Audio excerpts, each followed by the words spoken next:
Praise the lord, హల్లెలూయా. దేవుని నామానికి మహిమ కలుగును గాక.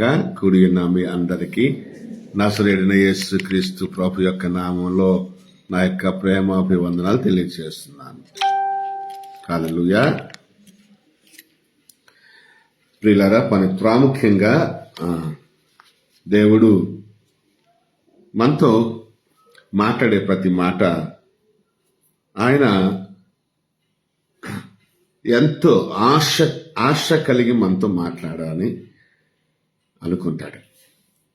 అదే ఆశ. అందుకోసమైనా ఏంటట, లేడి తృష్ణ కొనుతున్నట్టు. తృష్ణ అంటే ఆశ. లేడి నీటి వాగుల కొరకు తృష్ణ కొంటున్నట్టు, ఆశ పడుతున్నట్టు ప్రతి క్రైస్తవుడు కూడా, ప్రతి క్రైస్తవరాలు కూడా దేవుని మాట కొరకు ఆశతో ఎదురు చూడాలి. అప్పుడు ఆ మాటలు మన జీవితాల్లో ఆ నీటిలో ఉన్న చల్లదనాన్ని, నీటిలో ఉన్న జీవాన్ని, నీటిలో ఉన్న ఆరోగ్యాన్ని అన్నిటినీ కూడా మనకి ఆ వాక్యం ద్వారా కలుగుతాయి. కాబట్టి ప్రియులరా, మీరు అశ్రద్ధతో దేవుని మాట వినొద్దని నేను కోరుకుంటున్నాను. కొద్ది నిమిషాలు అంటే వాక్య విభజన, వాక్యపు వర్ణన, వాక్యపు వడ్డింపు, వాక్యపు వివరణ డిఫరెంట్ మోడ్స్లో ఒక్కొక్క రకంగా చెప్తున్నప్పటికీ కూడా ఆ మెథడ్స్ కి మీరు అలవాటు పడక వాక్యానికి అలవాటు పడాలని ప్రభుపేట కోరుకుంటున్నాను. ఉదాహరణకి నేను ఇక్కడ హౌస్ ప్రేయర్ జరుగుతుంది కాబట్టి కొన్ని పరిమితులను, కొన్ని పరిస్థితులకు నేను లోబడి ప్రసంగించాల్సి వస్తుంది, వాక్యం చెప్పాల్సి వస్తుంది. కొంచెం గట్టిగా సౌండ్ చేయలేను, అరవలేను, మైక్ పెట్టలేను. ఎందుకంటే మేము ఒక అపార్ట్మెంట్లో ఉన్నాం. అదే నేను బయట బహిరంగ సభల్లో పరిచర్య చేసే విధానం వేరే ఉంటుంది. కాబట్టి స్టైల్ ఆఫ్ మోడ్ని మీరు స్టైల్ ఆఫ్ మోడ్కి అట్రాక్ట్ కాకుండా వాక్యానికి అట్రాక్ట్ అవ్వమని కోరుకుంటున్నాను. హల్లెలూయా. Praise the Lord. చూద్దాం ఇర్మియా గ్రంథం. ఈరోజు దేవుని మాటలు ఆలకిద్దాం. ఇర్మియా గ్రంథం 1వ అధ్యాయము 4 నుంచి 10 వరకు చదువుకునింటి దగ్గర, కానీ అక్కడ 9వ మాటలో ప్రాముఖ్యంగా రాయబడినటువంటి ఆ పదాలు నేను చదువుతాను. అప్పుడు యెహోవా చేయి చాపి నా నోరు ముట్టి ఈలాగు సెలవిచ్చాను, ఇదిగో నేను నీ నోట నా మాటలు ఉంచి ఉన్నాను. హల్లెలూయా. ఈ ప్రపంచంలో ఏ మానవుడు, ఏ మనిషి కూడా ఒక వ్యక్తి గాని, ఒక శక్తి గాని ఎక్కడా కూడా ఏ వ్యవస్థలో గాని, ఏ కుటుంబంలో గాని, ఏ సంఘంలో గాని, ఏ సమాజంలో గాని ప్రభావవంతమైనటువంటి మార్పుల్ని తీసుకురాలేదు. కానీ దేవుని మాట మాత్రం తీసుకొస్తుంది. హల్లెలూయా. మనం చాలా మందిని మార్చడానికి ఇష్టపడతాం, కానీ వాళ్ళు మారలేరు. చాలా మందికి ఎన్నో మాటలు చెప్పడానికి, వారిని బాగు చేయటానికో లేకపోతే వారికి సలహాల రూపంలో మనము కొన్ని సలహాలు ఇస్తుంటాం, ఎన్నో మాటలు చెప్తుంటాం. వాళ్ళని అభిమానిస్తున్నాం కాబట్టి, వాళ్ళని ప్రేమిస్తున్నాం కాబట్టి. కానీ ఆ వ్యక్తిలో మార్పు రాదు. ఒక వ్యక్తిని, ఒక వ్యవస్థను మార్చాలి అంటే దేవుని మాట మాత్రమే మార్చగలదు తప్ప ఇంకొక మార్గమే దానికి లేదు. సరే, అలాంటి మాట దేవుడు ఎవరికిస్తారనుకుంటున్నాడు? దేవుడు అంటే అక్కడ చెప్తున్నాడు కదా, యెహోవా వాక్కు నాకు ప్రత్యక్షమై ఇలాగు సెలవిచ్చింది. 4వ మాటలో మాట్లాడతాడు. క్యా లిఖా హిందీ బైబిల్ మే, హిందీ బైబిల్లో కూడా ఒక మాట చదువుకుందాం. నా భార్య హిందీ. तब यहोवा का यह वचन मेरे पास पहुंचा। तब यहोवा से वचन, यहोवा का यह वचन, यहोवा का यह वचन मेरे पास पहुंचा, मेरे पास पहुंचा. యెహోవా వాక్కు నాకు ప్రత్యక్షమైంది. అంటే దేవుడు తన మాటను తన దాసుడికి ప్రత్యక్షపరిచాడు. దీన్నే చెప్పాలంటే యేసు ప్రభు ప్రత్యక్షత అంటారు. మాట ప్రత్యక్షత అంటే దేవుని మాట ప్రత్యక్షత అంటే దేవుని కుమారుని యొక్క ప్రత్యక్షత. ఆదియందు దేవుడు వాక్యమై ఉన్నాడు. సరే, ఈ వాక్యము ఇర్మియా గారికి ప్రత్యక్షమయ్యాడు. అంటే తనకి దేవుడు అనుగ్రహించాడు ఆ వాక్యాన్ని. పర్వాలేదు, దేవుడు వాక్యాన్ని అనుగ్రహించాడు. క్లోజ్ చేయి, అక్కడ వాళ్ళు ఏదో ఆన్ చేశారు. ఎయిర్ కండిషనరా? మా ప్రాబ్లమ్స్ ఇవన్నీ. రైట్. అక్కడ ఏం చేశాడంటే యెహోవా వాక్కును ప్రత్యక్షపరిచాడు. దేవుడు తన మాట ఇచ్చాడు. దేవుడు సంకల్పములో ఏర్పాటిది. దేవుడు ఎవరికి పడితే వాళ్ళకి తన ప్రత్యక్షతనివ్వడు. ఇప్పుడు కొంతమంది చరిత్ర తెలుసుకుని మాట్లాడాలి అంటే, సువార్త ప్రకటించమన్నాడు అంటే వాళ్ళకి వాక్ ప్రత్యక్షమైనట్టు కాదు. వాళ్ళ బాధ్యత ఏంటంటే వాళ్ళ పాపాలు క్షమించబడ్డాయి కాబట్టి వాళ్ళు వెళ్ళి సువార్త ప్రకటించాలి. ఇదిగో ఇలాగ పాప క్షమాపణ దొరుకుతుంది అని. దేవుడు వాళ్ళ పట్ల కొన్ని ఆశ్చర్య కార్యాలు, అద్భుత కార్యాలు జరిగించారు కాబట్టి ఆ కార్యాలను వివరించాలి. కానీ ప్రత్యక్షత జ్ఞానం వేరే, ప్రకటించడం అనేది వేరే. ప్రభువుని చూశాను, ప్రభు నమ్మాను, ప్రభు నామంలో బాప్తిసం పొందుకున్నాను, ప్రభు బల్ల సమీపించాను కాబట్టి నేను సాక్షిగా. సాక్ష్యం వేరే, ప్రత్యక్షత జ్ఞానం వేరే. సాక్ష్యం అనేది వేరే, ప్రత్యక్షత జ్ఞానం అనేది వేరే. ప్రత్యక్షత జ్ఞానము దేవుడు ఏర్పాటు చేసుకున్న వాళ్ళకి ఇస్తాడు. పిలవబడిన వారు అనేకులు, ఏర్పాటు చేయబడిన వారు కొద్దిమంది. ఆ ఏర్పాటు చేయబడిన వారు ప్రత్యక్షత జ్ఞానం గలవారు, రెవల్యూషన్ నాలెడ్జ్ కలిగిన వాళ్ళు, విజన్ కలిగిన వాళ్ళు, డ్రీమ్స్ కలిగిన వాళ్ళు, పిలుపు కలిగిన వాళ్ళు, దేవుడు ఏర్పాటు కలిగిన వారు. వీళ్ళని దేవుడు అనేక శ్రమల గుండా నడిపిస్తూ, అనేక కష్టాల గుండా నడిపిస్తూ, అనేక ఇబ్బందులు, ఇరుకు మార్గాల్లో నడిపిస్తూ, వారిని సైన్ చేస్తూ, వారిని ప్రకాశింపచేస్తూ, వారిని వెలిగిస్తూ, వారితో ఉంటూ, వారితో ఆ కష్టాల్లో, ఆ బాధల్లో ఉంటూ, వారిని, వారి కుటుంబాన్ని నడిపిస్తూ, వారి పరిచర్యను నడిపిస్తూ ముందుకు తీసుకెళ్లి కళల రూపంలోనో, దర్శనం రూపంలోనో, వాక్యము రూపంలోనో ప్రత్యక్షపరచబడి ఆ రోజు పరిచర్యకు, ఆ పూట పరిచర్యకు, ఆ నెల పరిచర్యకు, ఆ సంవత్సరపు ప్రణాళికకు దేవుని ప్రత్యక్షత కలిగి ఏర్పాటు కలిగినటువంటి దైవజనులకు మాత్రమే ఆయన ఈ మాట అనుగ్రహిస్తాడు.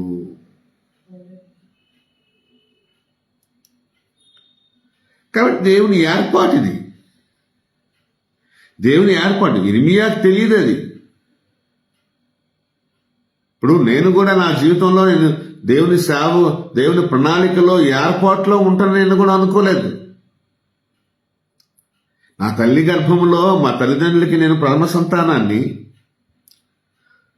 అప్పటికే వాళ్ళు దేవుణ్ణి నమ్ముకొని, దేవుణ్ణి ఆరాధిస్తూ వివాహమై క్రైస్తవ వివాహమై వాళ్ళకు పుట్టిన ప్రథమ సంతానమైన నన్ను వాళ్ళు సంపూర్ణంగా సమర్పించారో లేదో నాకు తెలియదు. దేవుని సేవకి ప్రథమ సంతానాన్ని దేవుని పరిచర్యకు ఇవ్వాలి. అయితే అమ్మ సమర్పించుకున్నట్టుగా నాకైతే అవగాహన ఉంది. నాన్నగారు ఏంటంటే నేను బాగా చదువుతున్నాను కాబట్టి మంచి ఉద్యోగస్తున్నాయి సువార్త చేయాలనేది ఆయన ఆశ. కానీ దేవుని సంకల్పంలో సంపూర్ణ సువార్తకు నేను ఏర్పాటు చేయబడినటువంటి వ్యక్తిగా నాకైతే తెలియదు. ఇర్మియా గారికి తెలియనట్టు నాకు కూడా తెలియదు. కానీ దేవుని యొక్క పిలుపు, ప్రవచనము, దేవుని యొక్క ప్రత్యక్షత, దేవుని యొక్క దర్శనము, దేవుని కళ్ళతో నింపబడిన నాకు తరువాత అర్థమై ఈ పరిచర్యలోనికి రావడం జరిగింది. ఇర్మియా గారి లాగానే రావడం జరిగింది. ఎందుకు అంటే నాకు వాక్యం చదవడం తెలియదు, వాక్యం చెప్పడం తెలియదు, వాక్యం బోధించడం తెలియదు, ఈ పరిచర్య అంటే తెలియదు. పరిచర్య అంటే పెద్దగా ఇష్టం లేని మనిషిని అప్పటి రోజుల్లో. అయినా దేవుడు దర్శించి తీసుకొచ్చాడు. దేవుని కృపలో ఇప్పటి వరకు 24 సంవత్సరాలు దేవుని సేవ పూర్తి కాలపు సేవలో ఉన్నాను. అంటే సంపూర్ణ సేవలో కొనసాగుతున్నాను. సంపూర్ణంగా పిలవబడి సంపూర్ణంగా సమర్పించుకోవటం, ఉద్యోగాలు విడిచిపెట్టి, అలాగే సొంత ఊరిని విడిచిపెట్టి, తల్లిదండ్రులను విడిచిపెట్టి, అన్నదమ్ములు విడిచిపెట్టి దేవుడు చూపించే ప్రదేశంలో, దేవుడు నడిపిస్తున్న ప్రదేశంలో సంచారం చేస్తూ సువార్త చేస్తూ బ్రతుకుతూ వస్తూ ఉన్నాం. హల్లెలూయా. ప్రియులారా, దేవుని ఏర్పాటు అది. దేవుని ఏర్పాటు గురించి చెప్తున్నా, నా గురించి కాదు. అలాగే నాకులాగే అనేక మంది సేవకులు. అయితే వీళ్ళకి ఏం చేస్తాడంటే దేవుడు ముందుగా వారి నోరు ముడతాడు. చూసావా, అక్కడ ప్రత్యక్షమైనప్పుడు వారి నోరు ముట్టాడు. తన నోరు ముట్టి యెహోవా చేయి చాపి నా నోరు ముట్టాడు అంటే ఆయన చెప్తున్నాడు ఇర్మియా గారు. అంటే ఎవరైనా సరే యవనంలో ఉండేటప్పుడు యవనంలో అనేక రకాలైన భాషలు మాట్లాడతారు. కొంతమంది వల్గర్ లాంగ్వేజ్ మాట్లాడతారు, ఫిల్డీ లాంగ్వేజ్ మాట్లాడతారు, ఘాటు మాటలు మాట్లాడతారు, దైవికమైన మాటలు మాట్లాడలేరు. యవన స్థితి అది. యవనంలో ర్యాష్గా మాట్లాడతారు. ఒకవేళ ఎవరైనా ప్రశ్న అడిగితే ర్యాష్గా సమాధానం చెప్తారు. తర్వాత హలో అని పలకరించినా సరే ఏంటి సంగతి బాగున్నావా అని ఆ ధోరణిలో వెళ్తూ ఉంటుంటారు. కాబట్టి ఇప్పుడు నోరు ముట్టడంలో కారణం ఏంటంటే ప్రధానంగా సేవలో ఉపయోగపడాల్సింది నోరే. ప్రకటించాలి అంటే నోరు ఉపయోగపడాలి, ప్రార్థించాలి అంటే నోరు ఉపయోగపడాలి, వాక్యం చదవాలి అంటే నోరు ఉపయోగపడాలి, ఇతరులకు మరి ఎటువంటి సలహా ఇవ్వాలన్నా నోరు ఉపయోగపడాలి. నోరు ఉపయోగపడితేనే కానీ నోరు పనిచేస్తేనే కానీ నోటితోనే దేవుని రాజ్యం, నోటిలోనే జీవం ఉంది, నోటిలోనే మరణం ఉంది. నోటి మాట ప్రభావవంతమైనది. ఈ మధ్య కాదు, ఈ 24 సంవత్సరంలో అనేక మంది చిన్న పెద్దలను చూసుకుంటూ వచ్చాను. దేవుని సేవలో ఫెయిల్ అవడానికి గల కారణాలు ఏంటంటే నోరు. ప్రధానంగా నోరు దేవుని సాధనంగా వాడబడటం లేదు. ఎందుకు అంటే ఈ నోరు అంటే ఒకే బావిలో నుంచి మంచినీళ్లు, ఉప్పు నీళ్లు రావు. ఒకే బావిలో నుండి 2 జల్లు రావు. ఉదయం పూట మంచినీళ్ళు వచ్చి సాయంత్రం పూట చెడ్డ నీరు రాదు. అలాగే ఒకే నోరు నుండి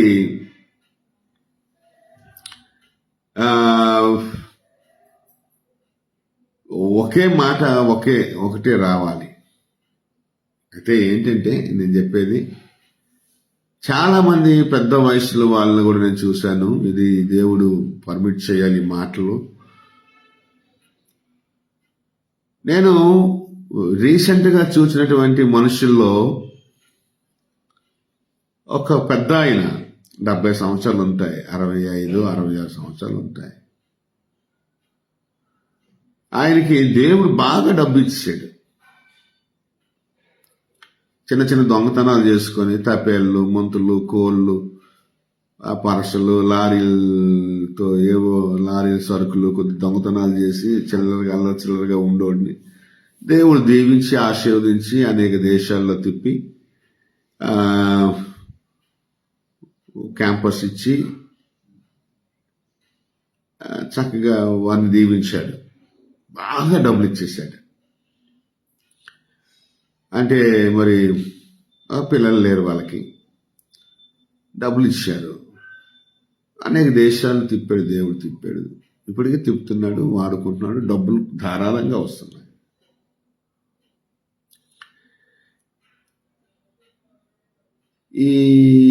ఈయనకు అన్ని బాగున్నాయి, కానీ నోటు దోలు మాత్రం పోలే.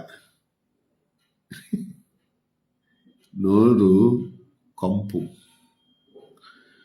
నోరు మాట, ప్రసంగం అద్భుతంగా ఆశ్చర్యకరంగా చేస్తాడు. ప్రసంగం చేయడానికి పెద్ద పులే, చాలా అద్భుతంగా చేస్తాడు. ఆత్మ కుమ్మరింపబడినట్టు చేస్తాడు. కానీ నేను చాలా మంది సేవకులు చెప్తే విన్నాను, వీడు కోపిస్తండి, నోటు దోలుగలండి, వీడు వాడితో ఉన్న వాళ్ళని అవమానపరుస్తాడండి, వాడికన్నా అద్భుతంగా ప్రసంగం చేసిన వాడి మీద అసూయ పడతాడండి, వీడు ఒక అపవాది సంబంధండి. కానీ జిల్లాల్లో చుట్టుపక్కల జిల్లాల్లో అన్ని జిల్లాల్లో వాడి కోసం చెప్పారు. అయితే వాళ్ళు చెప్పింది నేను వినడమే కాకుండా నేను చూచాను కూడా. వాళ్ళ దగ్గరికి వెళ్తే, ప్రార్థన జరుగుతుందని వెళ్తే, లేకపోతే మీటింగ్ జరుగుతుందని వెళ్తే, మెయిన్ అక్కడ ఆ ప్రాంగణంలో పరిశుద్ధాత్మ దేవుడు అధీనంలోనికి సభ అంతా వెళ్ళాలి. ప్రార్థన కానీ, లేకపోతే ప్రాంగణం కానీ, మందిరం కానీ వెళ్ళాలి, ప్రార్థన వేదిక కానీ వెళ్ళాలి. అక్కడ ఉన్న మనుషులందరూ పరిశుద్ధాత్మ అధీనంలో ఉండాలి. కానీ ఈ వ్యక్తి ఏం చేస్తాడంటే దేవుణ్ణి కూడా తన ఆధీనంలో తీసేసుకుంటుంటాడు. అక్కడ నేను చాలా వరకు గమనించాను, ఒక 2-3 సంవత్సరాలు గమనించాను. దేవుణ్ణి కూడా తన ఆధీనంలో తీసుకొని దేవుని మాట కన్నా తన మాటే శాసనమని తన నోరును ఉపయోగించుకుంటూ వెళ్తాడు. గర్జన అంటే సింహం ఎవరైనా మింగేదమ్మా అని గర్జిస్తుంది. అపవాది సింహము వల్లే గర్జించుకుంటూ మీదకు వస్తాడు మింగేద్దామని. దానికున్న ఒకే ఒక లక్షణం, మింగేద్దాము, చంపేద్దాము, తొలగించుకుందాం. దానికి వేరే మార్గాలు ఉన్నాయి. ప్రేమపూర్వకంగా మాట్లాడచ్చు, లేకపోతే నాలాంటి వాడు బ్రదర్కి చాలంటాను. కానీ టాట్ అని అన్నాం అనుకోండి, అది చాలా కంపుగా ఉంటుంది. ఆ దేవుడు ఎందుకు దేవుడు డబ్బు ఇచ్చాడు, ఒక డబ్బు ఇచ్చాడు, ఒక్క డబ్బే ఇచ్చాడు నీకు. దేవుడు డబ్బు ఒకటి ఇచ్చాడు. నా ముందే పాపం అప్పుడే పరిచర్య చేశాడు. అప్పుడే పరిచర్య చేసి పాపం నేను బాధపడకపోదును, కానీ ఒక దగ్గర బాధపడ్డాను. ఎన్నోసార్లు బాధపడ్డాను లేండి, అలాంటి వాళ్ళతో ఎన్నోసార్లు బాధపడ్డాను. ఆయన కోసం కాదు ఈ ప్రసంగం, కానీ ఈ నోరు ముట్టడం కోసం మాట్లాడతాను. అక్కడ ఏం జరిగింది అంటే, ఒక పెద్ద ఆయన 62 సంవత్సరాలు ఉంటా, 61 సంవత్సరంలోకి వచ్చాడు. వాక్యం చెప్తున్నాడు, నాకు అన్నయ్య అవుతాడు. వాక్యం చెప్తూ అప్పుడే కూర్చున్న దగ్గరకు వచ్చినప్పుడు ఆయన్ని అంటాడు, "హ, మేసే గాడిద అన్నాడు ఆయన్ని. సేవకుల్ని తిట్టడం అది శాపం, తనకి శాపం. తనకు శాపాలు బోళ్ళు ఉన్నాయి, నేను చెప్పను. తనకు శాపాలు బోళ్ళు ఉన్నాయి. నేను చూసేది ఏంటంటే అపవాది పనిచేస్తున్నాడు. వాడు అపవాదే, వాడు ఒక అపవాది. సేవకులు దూషించడం, సేవకులకి నోటితో మాట్లాడి సేవకులు అవమానపరచడం, ఇన్సల్ట్ చేయడం, దేవుడి సన్నిధిని తన స్వాధీనంలో తీసుకోవటం, దేవుణ్ణి కూడా స్వాధీనంలోకి తీసేసుకోవటం, దేవుణ్ణి పక్కన పెట్టడం, తానే దేవుడుగా అక్కడ ఏదో చలామణి చేయటం, సూపర్ అథారిటీస్ అంటే ఓవర్ గాడ్ దేవుడి కన్నా అధికమైనటువంటి అధికారం చూపించటం. చూస్తే వాడి నోటి దురద వాడికి అనేక అనర్థాలు తీసుకొస్తూ, వాడిని ప్రేమించి, వాడి సేవను ప్రేమించి సహవాసం చేసే ప్రతి ఒక్కరిని కూడా ఆయన వారిని అవమానించడం. అనేక మంది విడిపోయారు ఆయన నుంచి, అనేక మంది విడిపోయారు. కొన్ని జిల్లాల వాళ్ళు నిషేధించారు తన దగ్గర రావడం కానీ, ఆయన్ని తన దగ్గర తీసుకెళ్ళడం కానీ జరగదు. పక్క జిల్లా వాళ్ళే తీసుకెళ్లారు. ఏంటంటే ఇలాంటి అంటే డబ్బు ఉంది, భూములు ఉన్నాయి, క్యాంపస్లు ఉన్నాయి, బిల్డింగ్లు ఉన్నాయి, ఇంకేం లేదు, ఇంకేమీ లేవు. కుటుంబంలో ఏమీ లేదు, సేవలో ఇంకేమీ లేదు. కాబట్టి ధారాదత్తంగా ఎవరైనా ఇచ్చే సువార్త చేసే గుణము లేదు. పిసినారి, చంచల మనస్కుడు. అప్పటికి అభయం ఇస్తాడు, అప్పటికే మారిపోతాడు. డబ్బు అంటే ప్రాణం, దేవుడి కన్నా డబ్బు అంటే ప్రాణం, పిచ్చి. ఇలాంటి వారి మాటలు దేవుని రాజ్యాన్ని, దేవుని సేవకుల్ని, దేవుని సేవను పాడు చేయటానికే కానీ దేవుని రాజ్యానికి ఆయన ఇలాంటి వాడు ఎంత మాత్రము పనికి రాడు.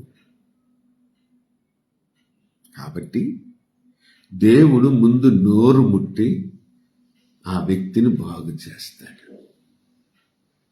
హల్లెలూయా. దేవుని సేవలో ప్రధానమైనది నోరు. మనందరం కూడా యవనంలో చాలా స్పీడ్గా వెళ్ళే వాళ్ళమే,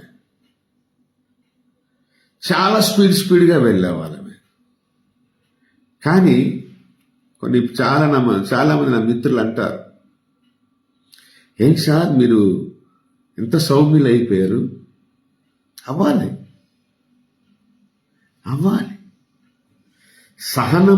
సహనము కలిగి ఉంటేనే సేవ చేయాలి.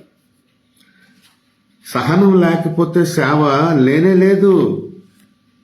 దేవుని సేవ సహనముతో, అందుకోసం నోరుతో టక్కన మాట్లాడేయకూడదు. మరి కొంతమంది నలుగురు దొరకగానే నోరు పారేసుకుంటారు. నాకు నలుగురు ఉన్నారు వెనకతలు అని చెప్పేసేసి గొప్పలైపోతారు, తిప్పులైపోతారు, తర్వాత తాపులు కాస్తారు. అలా ఉండవు.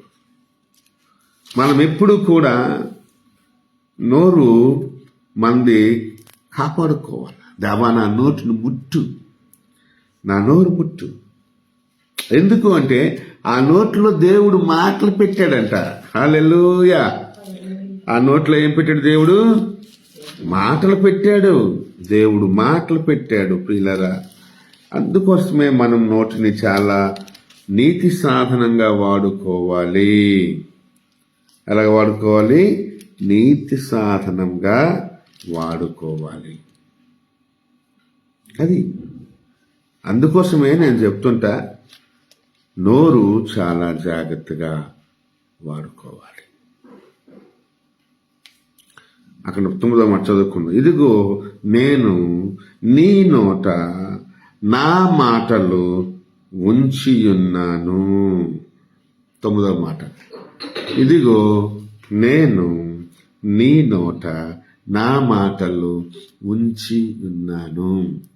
నువ్వు దేవుని సేవకుడు అయ్యి, ఒక పెద్ద అంతర్జాతీయంగా వాడబడుతున్న సేవకుడు అయ్యి, బిల్డింగులుండి భవనాలుండి అంత అన్ని దేశాలు విదేశాలు తిరుగుతున్న ఒక సేవకుడు అయిన నువ్వు ఒక అపవాదిగాను, ఒక అసూయపరుడుగాను, తనకన్నా చక్కగా ఎవరైనా వాక్యం చెప్తే వారి పట్ల అసూయ, ఒక అసూయపరుడుగాను, ఒక అపవాదిగాను, సాతాను దూతగాను, దేవుని ఆవరణాన్ని ఆధీనంలోనికి తీసుకొని ఆధిపత్యాన్ని చెలాయించేటటువంటి గుణం ఒక సాతానుకే ఉంటాది. నీకు దేవుని సేవకుల్ని అవమానపరిచేటటువంటి ఆత్మ ఉంది. ఇది మారాలి బ్రదర్, పాస్టర్ గారు.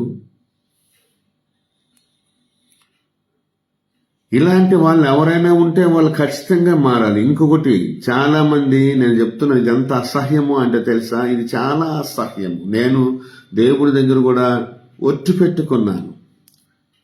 ఒకటి బలహీనతను చూసి, అంటే అది శత్రువు ఏంటంటే వీడి బలం ఎంత, వీడి బలహీనత ఎంత అని అంచనా వేస్తాడు. అంచనా వేసి వాడు బలం మీద కొడతాడు, వాడు బలహీనత మీద కొడతాడు. ఇది నేను చాలా మంది చూస్తున్నాను. 2 తప్పులు చేస్తున్నారు చాలా మంది ఒకటి ఏంటంటే నరులను ఆశ్రయిస్తున్నాడు. అంటే every report comes from the people. మనుషుల దగ్గర నుంచి ఒక వ్యక్తి గురించిన సమాచారం అంతా తెచ్చిపెట్టుకొని వాడి దగ్గర ఉంచుకొని వాటిని బట్టి మాట్లాడటం. అప్పుడు దేవుడు నీ నోట్లో ఉంచిన మాట మరుగైపోతుంది. ఇప్పుడు ఒక మనిషి తీసుకొచ్చిన మాట నీ చెవిలో పడినప్పుడు ఆ మనిషి ఆ మాటను, ఆ వ్యక్తిని, ఆ బలహీనతను, ఆ బలాన్ని ఏదో సంథింగ్ ఇక్కడి నుంచి ముంబై వెళ్ళి వాక్య పరిచయం చేసామనుకోండి, అక్కడ దేవుడు గొప్ప కార్యాలు చేశామనుకోండి, వాటిని విమర్శించటం. ఏం ఆంధ్రలో సేవలు లేవా, ముంబైలోనే వెళ్ళి చెయ్యాలని, దేవుడు ఎందుకు సర్వలోకానికి వెళ్ళమన్నాడు, సర్వ సృష్టికి సువార్త చెప్పమన్నాడు. అలాంటి నువ్వెందుకు వెళ్ళాలి?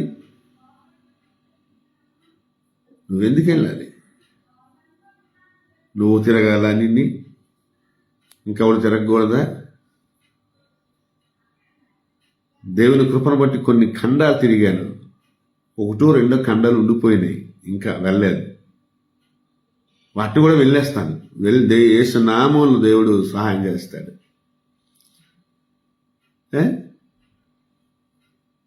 మా బోటి వాళ్ళు వెళ్ళి సువార్త చేయకూడదా? నీకెందుకు అసూయ? నువ్వు వెళ్ళి నువ్వేదో చెప్పుకో. నీకు నాలెడ్జే లేదు, నోటి మాటే రాదు, లాంగ్వేజే లేదు. నాకు నోటి మాట రాను, లాంగ్వేజ్ రాను, నన్ను దేవుడు దీవించాడు చేసాడు. దేవుడు దీవించిన నీవు దేవుని సేవకులు అవమానపరిచే హక్కు నీకు లేదు. దేవుని సేవకులను అవమానపరిచే హక్కు నీకు లేదు. You are insulting gods ministers, gods called and chosen ministers. జాగ్రత్త. ఇప్పటికే దెబ్బ అయిపోయావు, ఇంకా చాలా దెబ్బ అయిపోతావు. ఏమి లేదు, ఇది నీ దగ్గర ఉన్న ఆస్తిని కాజేయడానికి చాలా మంది చూస్తున్నారు నీ దగ్గర.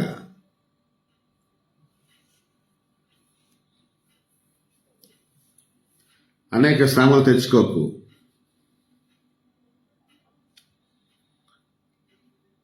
నోరు జాగ్రత్త, మెయిన్ నోరు జాగ్రత్త. నువ్వు సేవకులు తిరుగుతున్నావు, నీ దగ్గరకు వచ్చే వాళ్ళని తక్కువగా చూస్తున్నావు. అక్కడ చాలా మంది పాస్టర్లు నాతో చెప్పారు, పాస్టర్ గారు ఏంటండి బాధ, 7 రూపాయలు పాప ఇస్తారని వస్తున్నామండి, మా అవసరాల కోసం వస్తున్నామండి, వీడు బాధపడలేకపోతున్నామండి. వీడు దేవుని సేవకుడో తెలియదు, దెయ్యం సేవకుడో తెలియదు, వీడు అపవాదో తెలియదు, వీడు ఆత్మీయుడో తెలియదు, వీడు నోరు కంపండి, వీడు ఊరు కంపండి, వీడు వ్యక్తి కంపండి.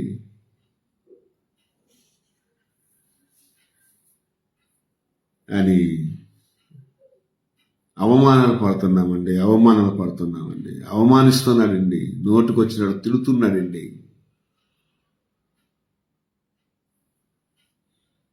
అని ఎంతోమంది పాస్టర్ గారు నాకు అక్కడ చెప్పారు, చాలా మంది చెప్పారు. నేను చూస్తున్నాను కూడా అలాంటి అలాంటి వ్యక్తిత్వమే అయింది. 10 మంది పాస్టర్ గారు నాతో అన్నారు, నాకు పాస్టర్ గారు మీరు ఎందుకండి అలాంటి వాడి వెనకాతలు తిరుగుతున్నారు, వాడు సరే మనుషుడు కాదండి, వాడి వెనకాల ఉన్న ఇంకా అంతకన్నా మనుషుడు కాదండి. బాగుంది, మంచితనం చూసుకోవాలి. ఇప్పుడు దేవుడు దీవించాడని ఒక ఒక ఇది, తర్వాత వయసులో పెద్దవాడు అని ఒక గౌరవం తప్ప ఇంకేం లేదు. ఏదో ఒక అన్నదమ్ముడుగానో తండ్రిగానో ఉంటాడో చేస్తాడో చెందుతాడో అని అనుకుని కొంతమందితో మన సహవాసం చేయడం తప్ప, కానీ మనకి అలాంటి వాళ్ళతో అసలు సహవాసం అవసరం లేదు. నాకు దేవుడు అనేక మంది సేవకులతో మాట్లాడడంతో అలాంటి వారిని కూడా నేను కట్ చేస్తున్నాను. దేవుని రాజ్యం కాదు అంటే ఇక్కడ పెళ్ళగించుటకు, కట్టుటకు, విరగొట్టుటకు శక్తి ఇచ్చాడు దేవుడు, దానికి నేను కాదన్నాను. కానీ సేవకులను అవమానించకూడదు. నువ్వు గద్దించాల్సిందే అపవాదిని, నువ్వు గద్దించాల్సింది నీ శత్రువుని, యుద్ధం చేయవలసింది నీ శత్రువుతో, నీ స్నేహితుడితో కాదు, నీ యోగక్షేమాన్ని కోరుకునే వాడితో కాదు, నిన్ను అభిమానించి నిన్ను ప్రేమించేవాడితో కాదురా బాబు పిచ్చోడా.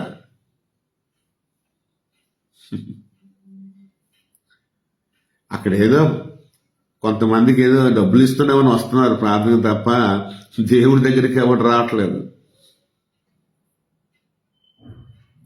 డబ్బులు సేవ, నీకు దేవుడు డబ్బు ఇచ్చాడు, నెలకు ఒకసారి ఎవరికో 5 10 ఇచ్చి డబ్బులతో సేవ చేసుకుంటున్నావు అంతే తప్ప, కానీ నువ్వు సువార్తకు కానీ, లేకపోతే సంఘాలు కట్టడానికి కానీ, లేకపోతే ఇంకొక సేవకులకు సపోర్ట్ కానీ నెలసరి ఏదే లేవు నీ దగ్గర. ఎట్లే ఇలాంటి వ్యవహారంలో ఉన్నటువంటి ఎన్డి అంటే నోటు దూల ఉన్న సేవకులు అంటే మరి దాన్ని తెలుగులో అలాగే అనాలి, తప్పదు. ఇంకా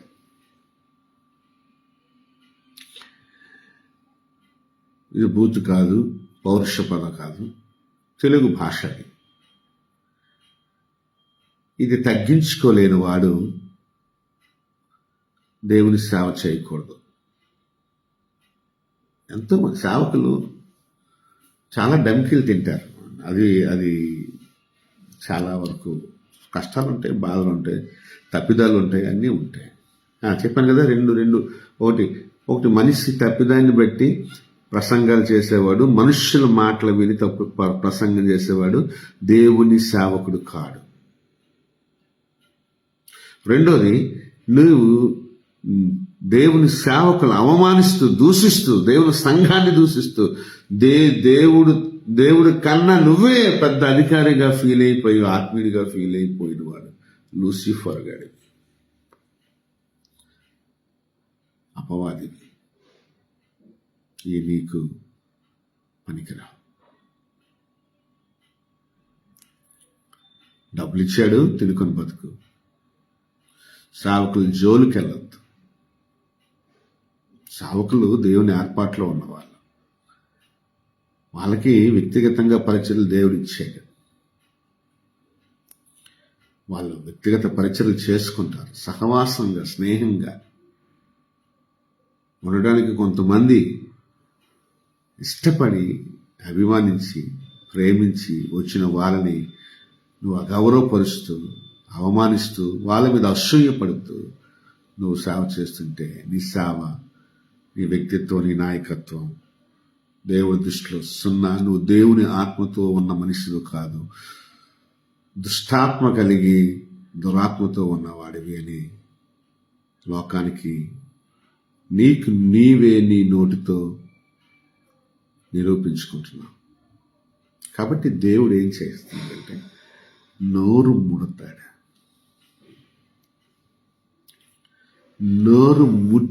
ఫస్ట్ నోరు ముడతాడు. ఇంకా నోరు కంట్రోల్ చేసుకోకపోతే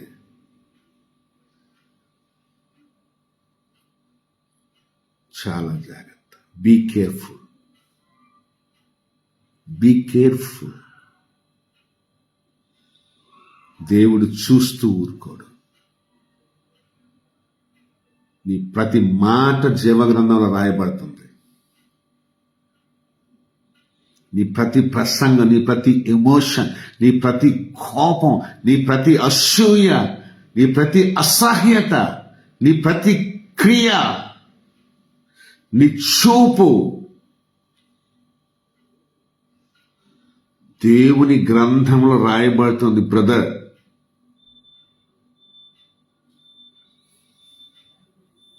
ఇంకొకడు ఏం చేశాడు తెలుసా?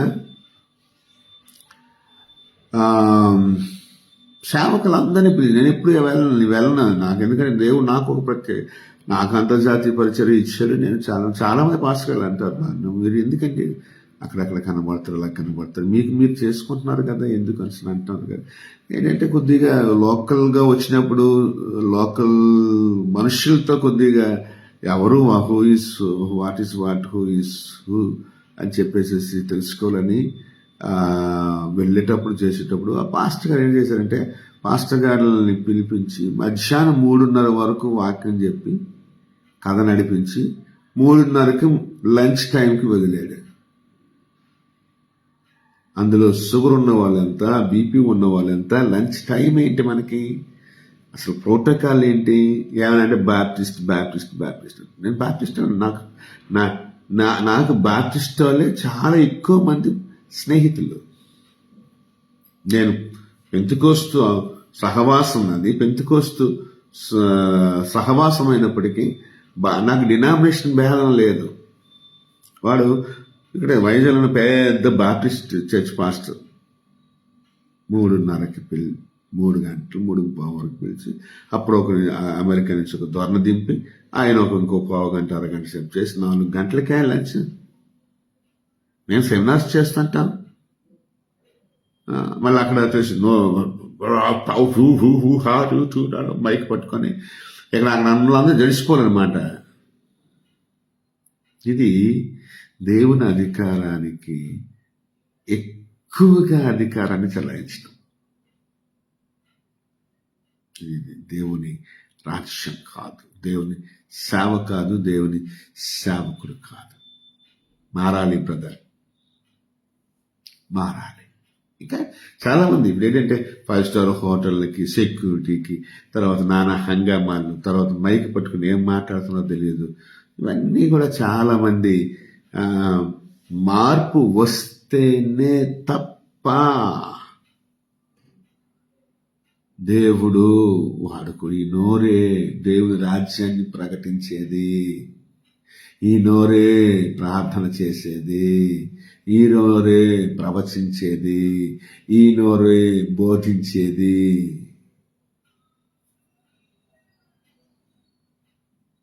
ఈ నోట్లోనే దేవుడు మాటలున్నాయి, ఈ నోట్లోనే జీవం ఉంది.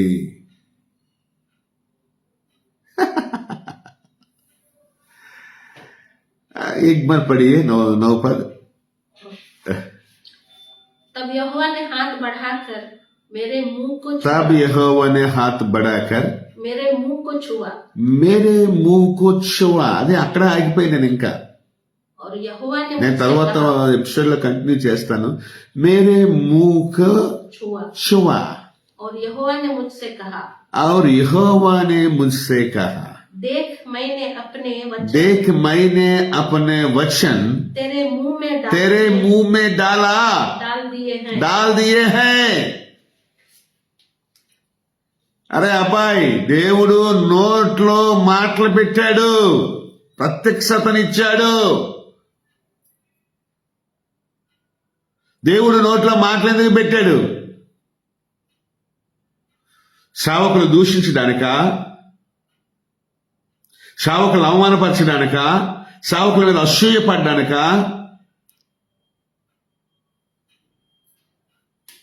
సేవకులు నిందించడానిక, సేవకులను మార్చడానిక, సేవకులతో మాయ చేయడానిక?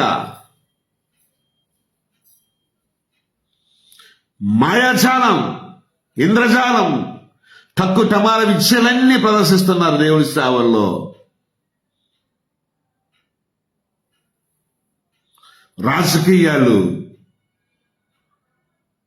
అసూయ, అసహ్యత కలిగి అపవాదిని పెంచి పోషిస్తున్నారు. అపవిత్రాత్మ కలిగి పరిచర్య చేస్తున్నారు. దేవుని అధికారాన్ని దుర్వినియోగం చేస్తూ దేవుని మీద ఇంకా సుపీరియర్ అథారిటీ కలిగి ప్రాంగణాన్ని, ప్రజల్ని, పరిచారకుల్ని భయభ్రాంతులు చేస్తూ పరిచర్య చేస్తున్నారు. తస్మాత్ జాగ్రత్త. దేవుడు నీ నోట్లో ఎందుకు మాటలు పెట్టాడో దేవుణ్ణి అడుగు. ఒకవేళ నువ్వు ఇంకా అంత లూజ్ క్యారెక్టర్ అయితే, అంత నీ నోరు కాచుకో లేని బలహీనమైతే, పరిశుద్ధాత్మ దేవుడా నా నోటిని అదుపులో పెట్టుకునే శక్తిని, అభిషేకాన్ని నాకు కలిగించి మరొక్కసారి నా నోరుని తాకు తండ్రిని ప్రార్థన చేసుకో.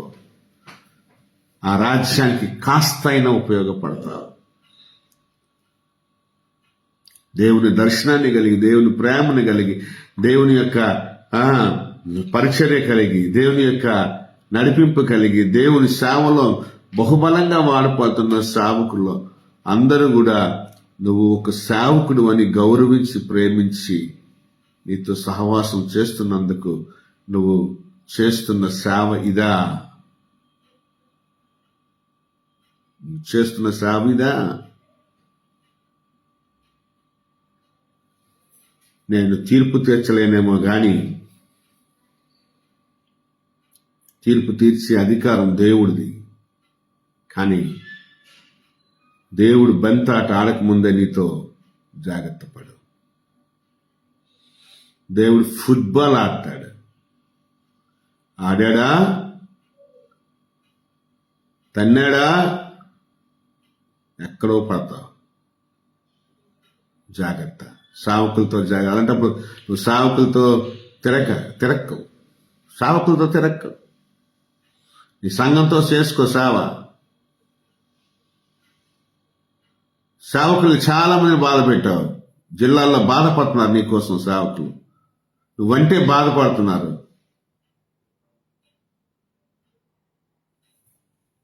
జాగ్రత్త.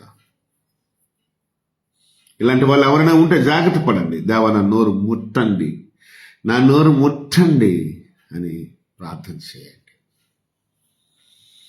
దేవుని కృప మీ అందరికీ తోడుగుండుగాక. రెండో భాగంలో అనేకమైన విషయాలు నేను తెలియజేస్తాను. అప్పటి వరకు మీ అందరి జీవితాలకు, పరిచర్యలకు ఆయన కృప తోడైనను గాక. ఆమేన్. అమ్మగారు వచ్చిన ప్రార్థన చేస్తారు.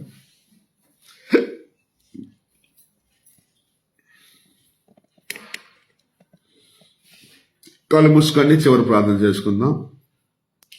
సకల ఆశీర్వాదికి ఆటపుత్ర నీ ఘనమైన నామములో స్తుతి స్తోత్రాలు చెల్లిస్తుంది తండ్రి ప్రభా. ఈ మధ్యాహ్న సమయం తండ్రి నీ జీవమైన వాక్యం, బలమైన వాక్యం ప్రభా, పరిశుద్ధమైన వాక్యం ఈ దాసు ద్వారా మా అందరికీ వినిపించో తండ్రికి స్తుతి స్తోత్రాలు చెల్లిస్తుంది తండ్రి ప్రభా. ఈ జీవమైన వాక్యం తండ్రి ప్రభా, ఈ దినం తండ్రి ఈ వాక్యం విని ప్రభా ప్రతి ఒక్క హృదయంలో, ప్రతి ఒక్క నోట్లో నీ ఒక జీవమైన మాట ఇవ్వమని ప్రార్థిస్తుంది తండ్రి ప్రభా. అయ్యా తండ్రి ఈ సమయంలో నా తండ్రి ఈ వాక్యం విని ప్రభ ఎంతో మంది ప్రభ యేసయ్య వాళ్ళ తప్పుని తెలుసుకోవడానికి అయ్యా ప్రభ ఈ వ్యక్తి శక్తితో ప్రభ అయ్యా తన నోటి మాట ద్వారా ఎంతో మంది గాయపరుస్తున్న సేవకుల్ని, కుటుంబీకుని, పరిచయాలని ప్రభ ఈ దినం ఈ మాట విని, ఈ వాక్యం విని వాళ్ళ జీవితంలో ప్రభ ఫలించటం ప్రార్థిస్తుంది తండ్రి. వాళ్ళ జీవితంలో మార్చండి తండ్రి ప్రభ. వాళ్ళ నోటి మాటలో తండ్రి యేసయ్య నీ వాక్యమే ఉండాల, నీ సువార్త ప్రకటన ఉండాలి తప్ప వేరే మాట, వేరే వాళ్ళని దూషించి, నిందించి, వాళ్ళని అవమానపరిచి, వాళ్ళ గుండె గాయం చేసి మాట ఉండకూడదు తండ్రి. ప్రభా సహాయం చేయండి ప్రభా. నీ జీవమైన వాక్యం, బలమైన వాక్యం, పరిశుద్ధమైన వాక్యం తండ్రి తండ్రి. ప్రతి హృదయంలో ప్రభా కార్యం చేయమని ప్రార్థిస్తుందండి, ఫలించమని ప్రార్థిస్తుందండి. సేవకుని దర్శించండి, కుటుంబాలను దర్శించండి, ప్రతి అయా దేవుని నమ్ముకుని బిడ్డలను దర్శించండి ప్రభా. ప్రతి ఒక్క నోట్లో అయా ప్రభా నీ వాక్యం హృదయం నిండాలి, నోటి నిండా నీ వాక్యం ఉండాలి తండ్రి ప్రభా. దేవా మమ్మల్ని అటు దీవింతాం, అటు ఆశీర్వాదంతో మమ్మల్ని నింపమని ప్రార్థిస్తుందండి. అలాగే ప్రభా మీ దాసుడు బలపరచండి, అభిషేకించండి. అలాగే తండ్రి ఈ సేవపరచండి, దీవించండి. మాకు ప్రార్థిస్తాను, ఆయన సహాయం పంపిస్తాను. ప్రతి కుటుంబికి ప్రభా పేరు పేరు దీవించి నూరంత ప్రతిఫలను దయచేసి దీవించని, ఆశీర్వాదించండి. అలాగే మా బిడ్డలు కూడా దీవించండి, మా కుటుంబకి దీవించండి, పరిచయం దీవించండి. ఈ వారం ప్రభా మాకు కావాల్సిన ప్రతి సహాయంగా ప్రభా మా సమకూర్చండి. ఈ పరిచర్యకి కుటుంబకి కావాల్సిన ప్రతి సహాయంగా ప్రభా నీ వైపు నుంచి, నీ తరపు నుంచి మాకు ఇస్తున్నావు తండ్రి. ముందుగా నీకు స్తుతి స్తోత్రాలు చెల్లిస్తుందండి. సమస్త మహిమగంతా ప్రభావమైన మార్పించుకుంటూ, అలాగే ప్రభా ఆన్లైన్ ఎంతో మంది బిడ్డలు శ్రద్ధకి ప్రభాని మాట విన్నారో తండ్రి. ప్రతి ఒక్క బిడ్డని పేరు పేరు దీవించండి, ఆశీర్వాదించండి. సమస్త మహిమగంతా ప్రభావమైన మార్పించుకుంటూ యేసు పరిశుద్ధ నామమున అడిగి వేడుకుంటున్నాం తండ్రి. ఆమేన్, ఆమేన్. ఇప్పుడు మన తండ్రి అయిన దేవుని యొక్క ప్రేమ, కుమారుడు యేసుక్రీస్తు వారి యొక్క కృప, పరిశుద్ధాత్మ దేవుని కన్యని సహవాసము కూడిన మనకందరకు, వాక్యాన్ని విన్న ప్రతి బిడ్డకు, అలాగే ఆచరిస్తున్న ప్రతి బిడ్డకు వాక్యం ద్వారా తగ్గించుకొని దేవుడి దగ్గర క్షమాపణ అడిగి దేవుని వైపు తిరిగి దేవుని రాజ్యంలో మళ్ళా బలంగా వాడబడ్డానికి, లేకపోతే మరి దేవుని మార్గాలు నడవడానికి ఇష్టపడే ప్రతి బిడ్డకు, ఇప్పుడు సాత్విక సంఘానికి, సకల ప్రజలకు ఇప్పుడు ఎల్లప్పుడు సదాకాలము తోడి నడిపించిన కాక. ఆమేన్. యేసు రక్తమే జయం, శిలువ రక్తమే జయం, ప్రభు యేసు నామమున సంపూర్ణ విషయం, అపవాది క్రియలకంత నాశనం, శిలువ రక్తానికి ఎల్లప్పుడు జయం కలుగును కాక. Amen. God bless you my friends. Praise the Lord. Thank you. మా పరిచర్య కొరకు ప్రార్థన చేయండి. ఇంకా అనేక ప్రాంతాల్లో సువార్త స్వస్థ సభలు జరిగించాలి. విజయవాడలో మన చాలా అద్భుతంగా, తాడేపల్లిలో గొప్ప అద్భుతంగా సభలు జరిగినాయి. అనేక మంది సభల కొరకు మమ్మల్ని ఆహ్వానిస్తున్నారు. ఇప్పటి రోజుల్లో సభలు చేయాలంటే ఆయా ప్రాంతాల్లో సేవకునికి భారం, అలాగే నాకు నేను అంత సపోర్ట్ చేయలేను, అలాగే వాళ్ళు అంత పెట్టుకోలేరు. కాకపోతే ఏంటంటే ఒకరికొకరు మనం కొంచెం సహాయం చేసుకుంటే గనక ఒక అద్భుతమైన, ఆశ్చర్యకరమైన సభలు జరిగే అవకాశం ఉంది. మీలో ఎవరైనా సరే మీరు చేయగలిగేటటువంటి కృప దేవుడు మీకు అనుగ్రహిస్తే గనక, సహాయం చేయగలిగిన కృప మీకు దేవుడు విస్తరింపజేయగలిగితే గనక, మా పరిచర్యలో మాతో పాటు మీరు పాలిభాగస్తులు అవ్వాలని కోరుకుంటూ, దేవుని నామ మహిమార్థమైన పరిచర్యగా మరి దేవుడు దీవించాడు కాబట్టి మీరు మాతో కలిసి ప్రయాణం చేయాలని, పాలిభాగస్తులుగా ఉండాలని ఆహ్వానిస్తూ, ఆశీర్వదిస్తూ నా మాటలు ముగిస్తున్నాను. దేవుడు మిమ్మల్ని దీవించుగాక. Praise the lord.